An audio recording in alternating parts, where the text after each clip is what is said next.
Gold trusted gold buyers తాకట్టులో ఉన్న బంగారాన్ని విడిపించి ఈ రోజు ఉన్న మార్కెట్ ధరకే కొనబడును.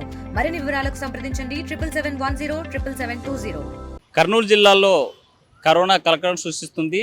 ప్రజల్లో కలవరం మొదలుపెట్టినటువంటి పరిస్థితి తాజాగా కనిపిస్తుంది. ఇప్పటికే 3 కేసులు నమోదైనటువంటి నేపథ్యంలో జిల్లా అధికార యంత్రాంగం అప్రమత్తమైనటువంటి పరిస్థితి కనిపించింది. మన కర్నూలులో ప్రధానంగా కేసులు రావడానికి ప్రధానమైన కారణం మంగళూరు మండలం కలగొట్లకు సంబంధించినటువంటి ఒక వృద్ధునికి 65 ఏళ్ళలో ఉన్నటువంటి వృద్ధుడు మొదటి కేసు నమోదైనటువంటి పరిస్థితి ఉంది. కలగొట్టలో ఆరోగ్యం బాగాలేక హాస్పిటల్కి వెళ్తే కరోనా లక్షణాలు కనిపించడంతో కర్నూలు ప్రభుత్వ ఆసుపత్రి తరలించారు. ప్రస్తుతం ఐసోలేషన్ వార్డులో చికిత్స పొందుతున్నటువంటి పరిస్థితి అయితే తాజాగా కనిపిస్తుంది. అలాగే మంత్రాలయం మండలం పారందొడ్డి గ్రామానికి చెందినటువంటి 25 ఏళ్ల యువతికి గత 8వ నెల తిరుపతి నిమ్స్ హాస్పిటల్లో గుండె ఆపరేషన్ చేయించుకున్నారు. ఆమెకు కోవిడ్ లక్షణాలు కనిపించడంతో స్థానికంగా హాస్పిటల్లో చికిత్స అందుతున్నటువంటి పరిస్థితి అయితే కనిపిస్తుంది. మొత్తంగా చూసుకుంటే రాష్ట్ర వ్యాప్తంగా రాష్ట్రంలోనే కాదు దేశంలో కూడా కరోనా కేసులు నమోదవుతున్నటువంటి నేపథ్యంలో కేంద్ర రాష్ట్ర ప్రభుత్వాలు అప్రమత్తమయ్యాయి. ఎప్పటికప్పుడు అందరూ కూడా జాగ్రత్తగా ఉండాలని ఒకవైపు ప్రభుత్వ యంత్రాంగం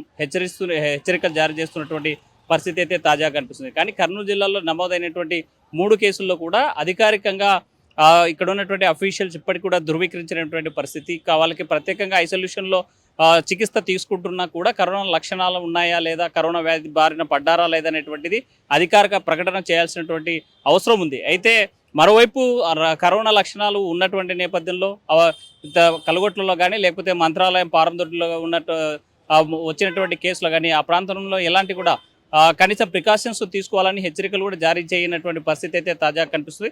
ఏదేమైనా మనం కరోనా కల్లోలాన్ని 2019లో చూసాం. అయితే తాజాగా నమోదవుతున్నటువంటి నేపథ్యంలో కరోనా కేసులు అప్రమత్తంగా ఉండాలని ఒకవైపు ప్రభుత్వం, మరోవైపు ఆరోగ్య శాఖ హెచ్చరికలు జారీ చేసినటువంటి పరిస్థితి అయితే తాజాగా కనిపిస్తుంది. ఏదేమైనా కర్నూలు జిల్లాలో నమోదవుతున్నటువంటి కేసుల పట్ల అప్రమత్తంగా ఉండాలని ప్రభుత్వ యంత్రాంగం ఒకవైపు చెప్తూనే ఆన్ రికార్డెడ్గా ఇంకా ఎక్కడ కూడా వెల్లడించినటువంటి పరిస్థితి తాజాగా అయితే కర్నూలు జిల్లాలో కనిపిస్తుంది. వీడియో జర్నలిస్ట్ చంద్రశేఖర్తో హుస్సేన్, RTV కర్నూలు. ఇండియా పాకిస్తాన్ తాజా అప్డేట్స్ కోసం డౌన్లోడ్ చేసుకోండి RTV లైవ్ యాప్.